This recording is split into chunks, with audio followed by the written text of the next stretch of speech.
aujourd'hui, j'ai envie de faire un t-shirt. Okay? Donc d'où c'est venu, c'est que je suis une grande fan de Pinterest et sur Pinterest, j'ai vu ce petit chandail-là qui est vraiment beau. Donc c'est ce qu'on va faire. Puis on va faire ce qui s'appelle un top-down, donc qui part du haut du col et qui va descendre. Si jamais vous voulez le refaire à la maison, je vais vous montrer un peu dans la vidéo comment je fais, mais c'est vraiment basé sur mon expérience à moi. Mais je vais vous mettre juste ici, là, une vidéo qui pourrait à peu près ressembler à ce que moi j'ai fait.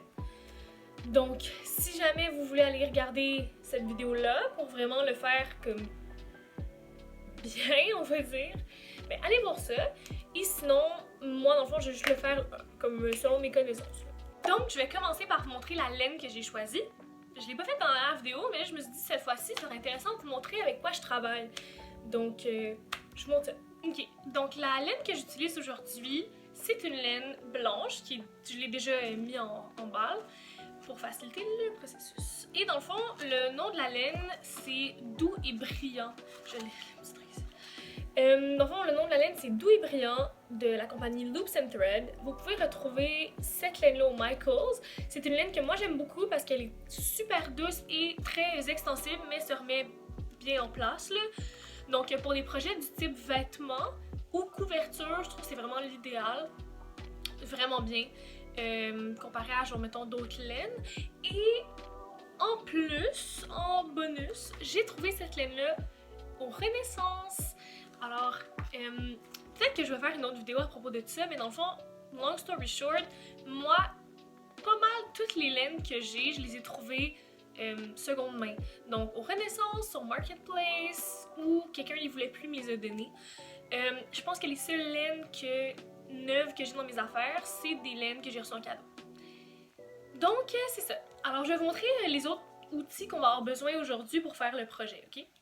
Je vous les montre. Donc moi, tous mes outils sont tout le temps dans la même petite trousse qui ressemble à ça ici. Ce que je vous conseille aussi de faire si vous êtes des gens qui crochetez ou qui commencez le crochet, c'est d'avoir une petite trousse pour tous les outils. Donc dans le fond, ce que ça va nous prendre aujourd'hui, ça va être un ruban à mesurer, centimètre ou idéalement centimètre, ça va être pas pire, ou en pouces, donc centimètre au pouce, c'est bien.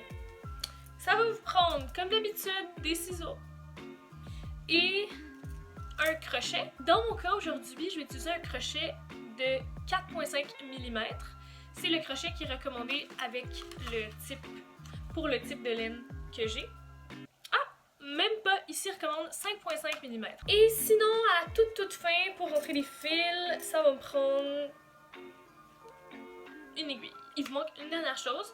Et c'est quelque chose qui est assez important dans le monde du crochet, surtout quand on veut commencer à faire des vêtements, je pense. Mais qui n'est pas 100% nécessaire, c'est ce qui s'appelle des stitch markers. Donc, l'équivalent en français de stitch marker, je sais pas c'est quoi l'équivalent en français de stitch marker, je vais aller regarder. Ok, donc sur internet, ça dit qu'un stitch marker, c'est l'équivalent de comme un marqueur de points. Sauf que j'aime pas ça. Fait qu'on va le renommer marqueur de maille. Je trouve que marqueur de maille, ça sonne mieux. Marqueur de maille en français, là. Ok, fait que dans le fond, un marqueur de maille, ça ressemble à ça ici. C'est juste un tout petit truc que tu vas venir glisser comme sur ta maille à l'endroit où tu as besoin. Donc ça, c'est tous les outils qu'on avait besoin aujourd'hui. Donc, on va commencer le t-shirt. Et en fait, je vais le commencer ici avec vous.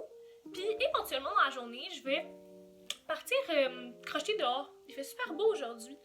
Donc, je vais aller avancer un petit peu dehors. Puis vous allez venir avec moi. Donc, la première étape pour commencer ce chandail-là, c'est que je vais prendre mon fil et je vais faire un point de chaînette, chain stitch. Et je vais le faire assez long pour que ça puisse faire le tour de mon cou, mais aussi le tour de ma tête, hein, parce qu'il faut que je regarde de l'enlever puis le mettre. C'est une erreur qui se fait.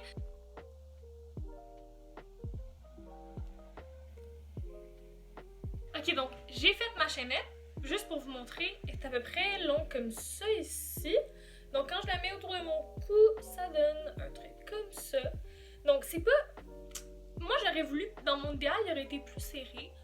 Mais ça me convient bien là, de le faire comme ça. Ou sinon je mets des boutons, là, je vais plus serrer puis je mets des boutons.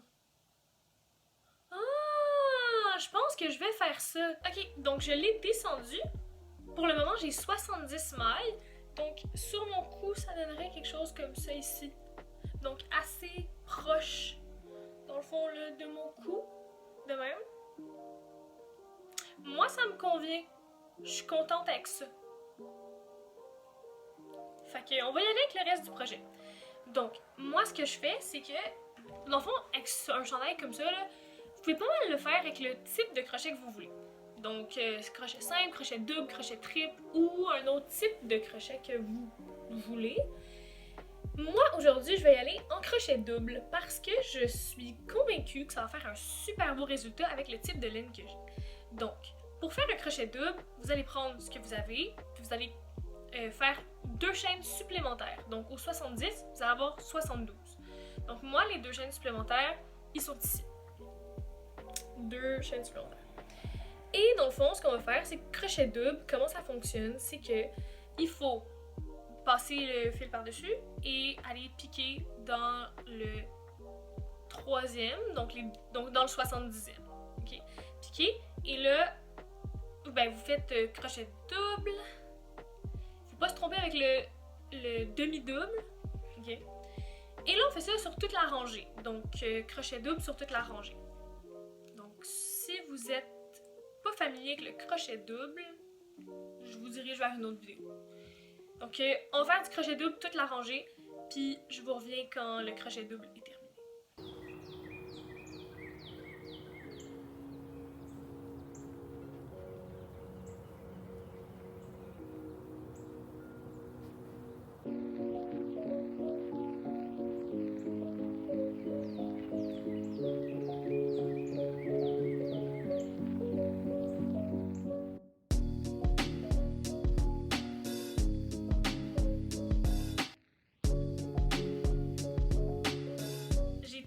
Première rangée.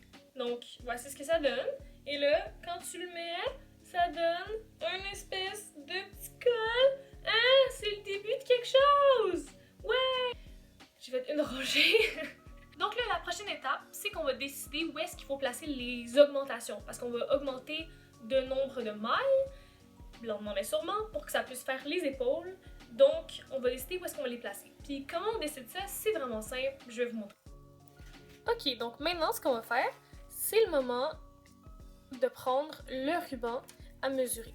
Et ce qu'on va faire, c'est qu'on va aller mesurer le centre. Donc,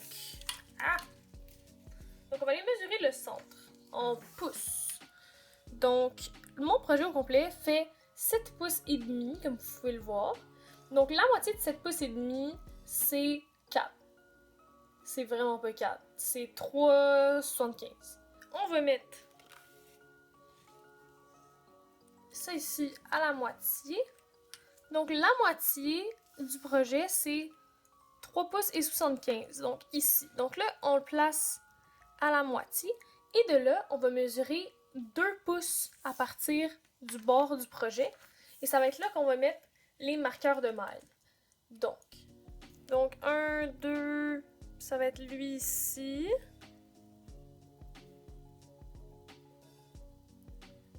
Puis l'autre bord aussi. 1, 2. Ça va être lui ici. Donc en théorie, si on calcule, il y en a combien ici, ben ça devrait être le même nombre que là, fait qu'on va le calculer. Donc je viens de tout compter et en effet, il y a 9 mailles avant d'arriver au marqueur de mailles. Donc, là, ce qu'on va faire, c'est qu'on va vouloir aller placer exactement au même niveau, mais de l'autre côté, puisque dans le fond, il y a comme, vous voyez, il y a comme deux côtés, puis ça fait un rond qui n'est pas fermé, tu sais. Donc, il faut aller placer au même côté. Et là, comment on va faire ça? C'est une technique un peu différente. Donc, au lieu d'aller calculer directement, ce qu'on va faire, c'est que on va trouver le bout, la maille du bout, là, vous voyez rien parce que c'est de la laine blanche. On va trouver la maille du bout. Donc, celle du bout, dans mon cas, c'est celle ici. Et on va regarder, il y en a combien de ce bord, du bord où il y a le stitch marker, puis on va les mettre au même niveau de l'autre bord. Donc, si vous voyez, je sais que c'est très très clair.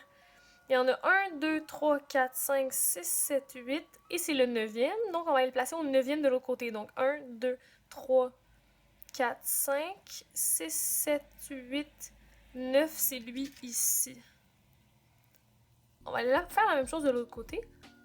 Comme ça. Et voilà, donc là on a déterminé c'est où les endroits où est-ce qu'il va falloir qu'on augmente. Donc on passe à la prochaine étape.